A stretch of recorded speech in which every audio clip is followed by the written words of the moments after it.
Hi, welcome to a Simplified and Fabulous Mom Life podcast. I'm Jennifer McDaniel, pro organizer, capsule wardrobe stylist, and functional home designer. As a mom of four, I realize how quickly things get out of control and how important it is to prioritize how your home functions and how it makes you feel. So if you're ready to find solutions to the stressors in your home and make room for the things that are really important, listen in and let's get started.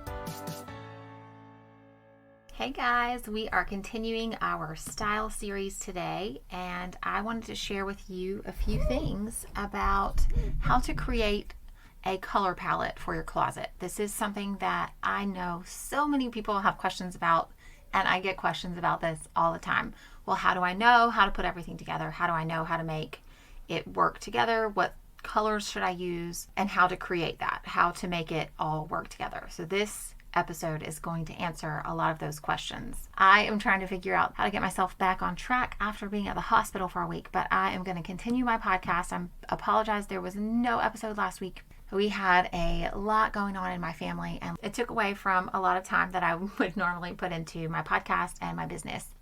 This episode is going to continue our style series, and we are talking about how to create a color story in your wardrobe. All right, here we go.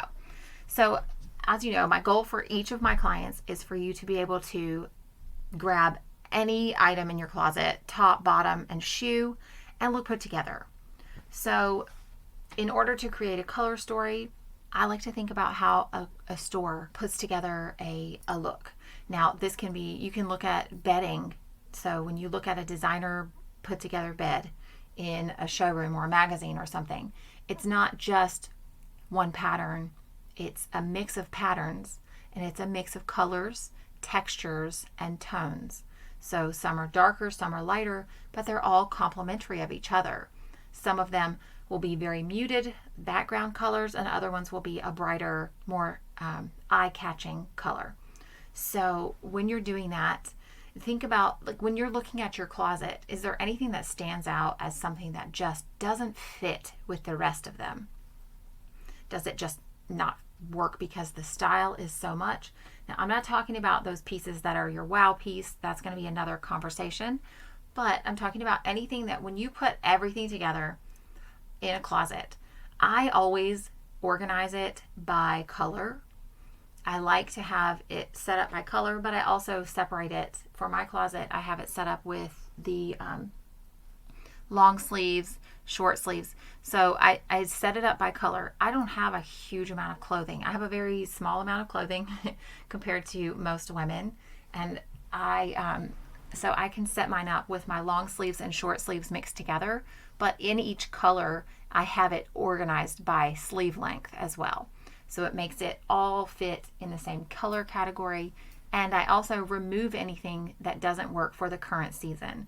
So my winter items are not in my closet during the summer, and my summer items are not in my closet during the winter because I cannot choose those items to wear. They don't work for the right now. They don't need to be available as options. And everything in my closet, I want it to be available as an option for me to wear today, right now, in this season. So I organize it by color. When I go to set up a capsule wardrobe or help a client with a closet, I go in and the very first thing I do is to organize like with like. So all of their pants are together, skirts are together with the pants, and like all the bottoms. So pants, skirts, shorts, any of those items are together. All of their dresses are together. They're going to all be in the same section of the closet. Whether your closet has separate sections or it's just one long bar that you can use to hang everything in. And a lot of times I'll pull out certain items to put in a different section if it's a crowded closet, and then get it categorized and then add it back in.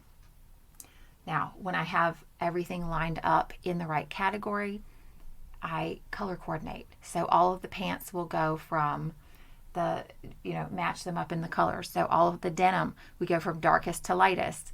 We go, all of the dress pants, we would go separate your blacks, your navies, your grays, your tans, your white creams, and any colors that you would have. And I would do the Roy G. Bibb, the rainbow colors, red, orange, yellow, green, blue, purple, indigo, violet, and then add in, depending on where it looks, wherever the place is right, and each closet is a little bit different to me, so I adjust it based on the closet and the items that the person has.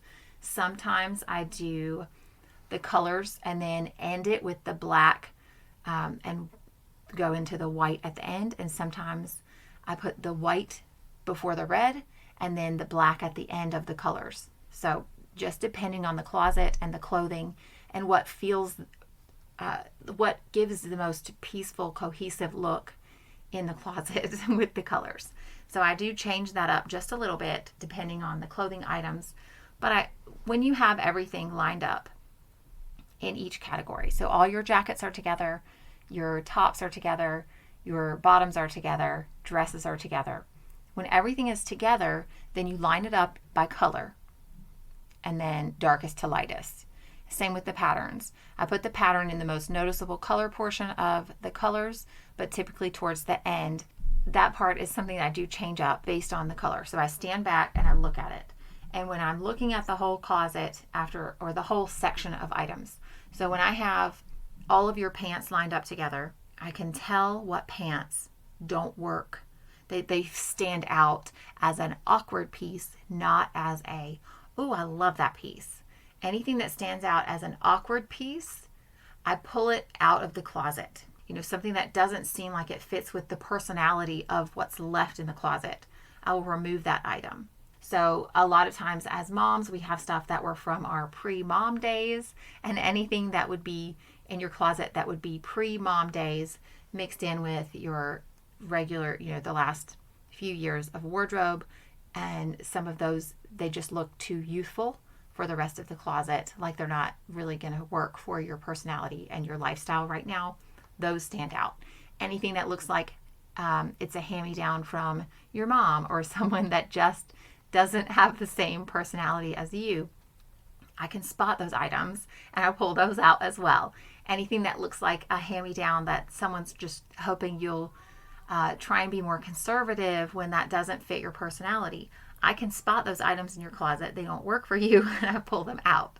So most of the time when I'm doing this for a client, they can see, when I've removed the items, because my clients aren't always with me when I'm doing their closets, but I can still spot these things because I just have a God gift to be able to be intuitive and understand that about them, whether they're there or not. It just makes sense to me, and it just happens, and I can't explain it, and it's not something I can teach you about. I'm doing my best to teach you about how I do it so that it will be something that you can understand and do for yourself as well. That's what I'm hoping will happen with this podcast, and that it will be helpful for you. But if it is something that you're struggling with, we can always set up a time to do this together. I have options to do that virtually. My website is jmorganizingspaces.com. Again, it's www.jmorganizingspaces.com. If this is something that you can't do by yourself and you need some help, you need another set of eyes in there, if you've been working on it, trying to get it right, and you just can't get it right, let's do that one-on-one and set up a starting point call. So once I get everything sorted out, I can pull out the items that are obviously not matching up with the other items in the closet. And then anything that looks really worn out, I also pull that out. Anything, with holes in it, or it just looks like it just has had a better life, like it's been just worn out. And then also with anything that is a noticeable size difference, I will pull those items out as well. So anything that looks like it just isn't going to fit you the same way as the rest of your items look like they should fit, anything like that will be removed from the closet. Then it's easy to see, once we've removed all the things that don't work and don't look right, anything that looks like it's worn out, has stains, holes, rips, damage, missing buttons, needs to be, anything that needs repair or whatever, those items are removed from the closet because they're not wearable right now.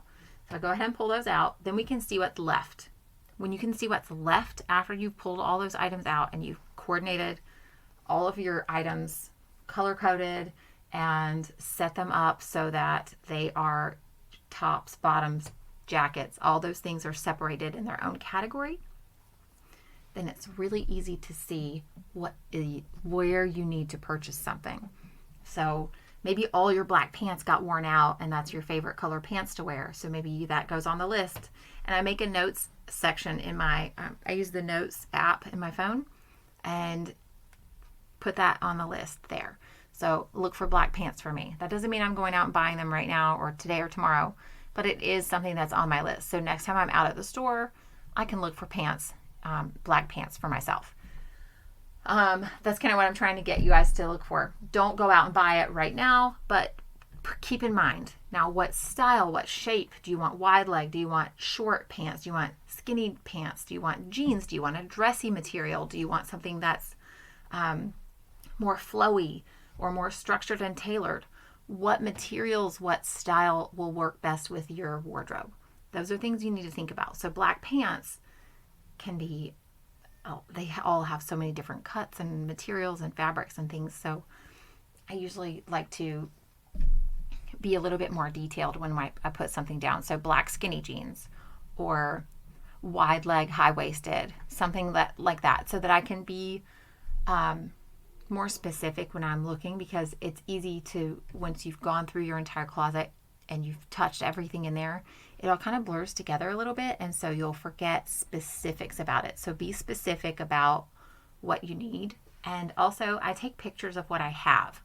So when I have all my pants together, snap a picture of that. So it's, stand back so you can see the entire collection of pants and make it easier for you to see what you have.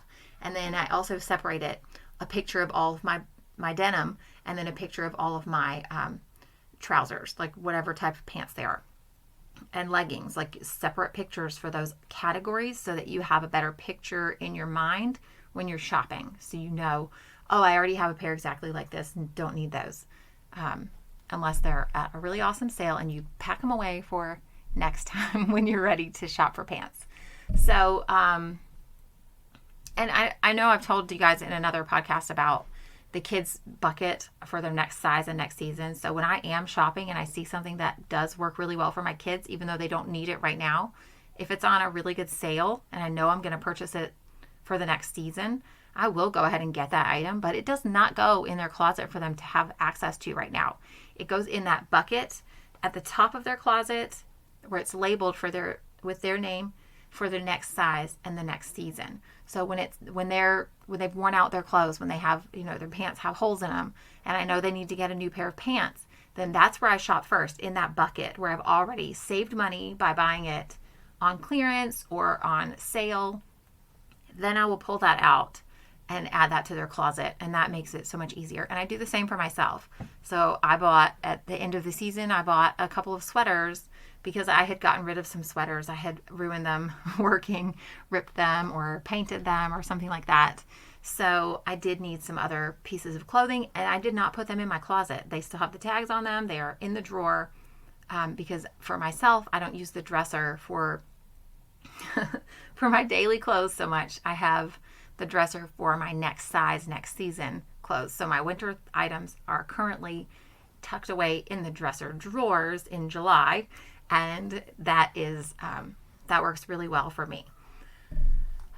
For your colors, when you're standing back at your colors, like when your closet is all categorized and you've done the rainbow of colors, your colors should complement each other.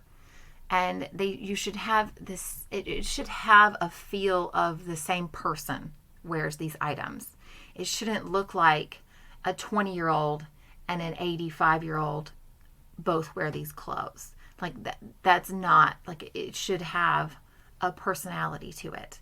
If there are items in your closet that look like they don't match with the personality, remove those items and see if when that item is removed, does the rest of it feel like it works together. So I will see if I can share in the Facebook group a couple of pictures from some closets that I've worked on to give you an idea of what I'm talking about. Now, I'm not saying that you don't have like a pop of color or a piece that has a little bit more brightness than the rest of your wardrobe. Those are still fine, and they should still work within the same personality. I'm not saying your wardrobe should have no pattern and you have just everything is solid, and then you have this bam wild pattern item that's your wow piece. Don't let that be, like, if it still fits with the style and the personality of what is in the rest of the closet, that works and it's beautiful, and let's keep that.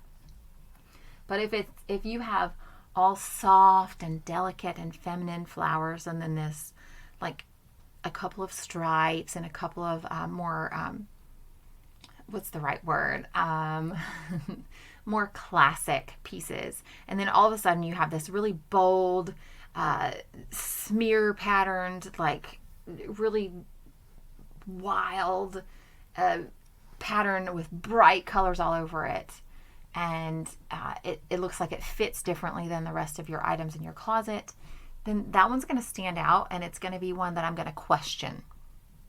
I'm going to say, how do you wear this piece? Do you have, like, does this really work?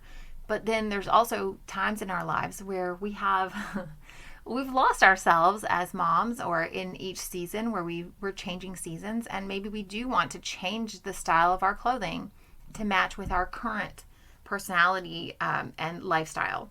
And that's fine. So that's where we need to find the balance. Are all these other items in your closet, are these the ones that aren't working for you right now? And this does work for you. Let's find out, because that just makes me question, okay, who are you? Where are you in this closet? What are your favorite pieces? What are the pieces that are definitely items you don't want to get rid of? What are your favorite looks? Those are things that I ask all the time when I'm in someone's closet and I'm questioning things. And a lot of times I can ask it for myself and answer the questions, and kind of, then I would take that awkward item that doesn't really feel like it's the right personality, and I would make an outfit with it and use it as an example item for how to implement the style that they're wanting to lean towards into what they have. So you don't have to buy all new clothing, but buy a couple of pieces that are going to transition into that next style, but still work with what you have. So maybe I would take that wild top, and I would put it with a pair of pants that were more simple and more tailored and structured and softer, and then a jacket or a sweater over it that would maybe have some texture and tone down the wildness of the shirt. So that, and then accessorize with that too. So it really feels like a completed look, but still works with what items were already in the closet. So I'm not going to go and just buy all new stuff. That I don't, unless you really have changed so much that nothing works in your closet at all, your size is completely different, and you're really starting over. I try very hard to work with what you already have and make it transition into where you want it to be. Give you a list of things that you need to work with to add to, or to look for on your shopping adventures, and then make sure that the colors all work together. So when you're thinking about colors and patterns, I always think about, what does a store have out? So when you're shopping each season, we'll just use like Target or Old Navy, their kids' clothing, whatever magazine or article, like advertisement that they have for the new season, you're going to have a couple of, there's going to be some focus colors, and they will be noticed throughout the entire season. So there's always going to be the neutrals, but their seasonal pattern colors, those are going to be for the season, and then next season they won't have the same colors. They will be different. So we'll give the example of a seasonal pattern that would have bright yellow and blue and orange and corals as a floral pattern. And then they would also have another, like they'll have that bold pattern with the big flowers and the big print. And then they're going to have maybe some little girls' leggings that are going to have, so they'll have the big floral dress with the big flowers on it, and they'll have it a skirt in the same flowery pattern. Then they'll also have a blouse or a sweater in the same pattern. Then they will also have, with matching colors, maybe like a polka dot legging, or maybe a polka dot top that has the same colors that you would wear with the skirt. So it's 2 different patterns, so flowers and a polka dot, or something else, maybe stripes or something like that, that you would have as the other item. So it would maybe have like the blue and the coral for one, and then the orange and the yellow for the other, or orange, blue, and yellow for the polka dots. So maybe you would have multiple colors of polka dot, but it would still work with the flowery pattern and complement with the same colors. So that's something, when you look at each season with a store, when they're coming out with their new seasonal line of clothing, they're going to have their color palette, and it's all going to be in the same color palette. And you can match all of your colors and all of your items with those colors, and they'll all work together from that color palette. And you're going to see the same thing with bedding and fabrics and all of these things in homes, in the home magazines. You can look at a decor magazine and see that they have a color palette as well for the room. And you'll see different patterns, textures, and colors all in the same color palette and in the same room to pull it all together. And I want your closet to feel the same way. So if you have a whole bunch of stuff in your closet and none of it feels like it works together, let's figure that out. Maybe we need to have a conversation and really help you to narrow in on what your style actually is. And a lot of times we're trying so hard and we like so many different things that it makes it really difficult to narrow it down. But then that makes it so that it's hard for you to go in and pick something quickly and feel confident and comfortable in what you're wearing. And that's where I want to help you. If you are struggling with that, let me help you with that. Let's set up a call and do a quick little style session and find out where the problem points are and how to make it all work together. I would love to meet with you and talk with you about this. This is something that I am trying really hard to help as many people as possible with. And so if you have any questions, please reach out to me and let me know what they are so that I can help answer those. And maybe I'll make another podcast episode directed based on your question and make it help lots of people and not just you. Because if you have that question, I guarantee there are other women with the same question out there. So don't feel like you can't ask. It would probably benefit hundreds of women to hear the solution for where you're struggling as well. So I hope you guys have a great week, and I hope you have enjoyed this podcast episode. And again, if you have any questions at all, please feel free to respond or ask them on the Facebook group at How to Declutter, Organize, Style, and Design for Overwhelmed Moms, or you can message me at organizedfabulouspodcast at gmail. Sorry, I can't. organizedfabulouspodcast@gmail.com. And you can reach out to me at jmorganizingspaces.com is my website. Again, that is www.jmorganizingspaces.com. Hope you guys have a great week, and I will talk to you soon. God bless. Thanks for listening to this episode of the Simplified and Fabulous Mom Life podcast. We would love to hear from you. Our podcast hotline for US is 980-389-0399. You can share your tips and tricks, topic suggestions, ask questions, and let me know if we should answer any of these on the air. For other ways to connect, you can reach us at jmorganizingspaces.com. Thanks for listening to this episode. Did I say it right?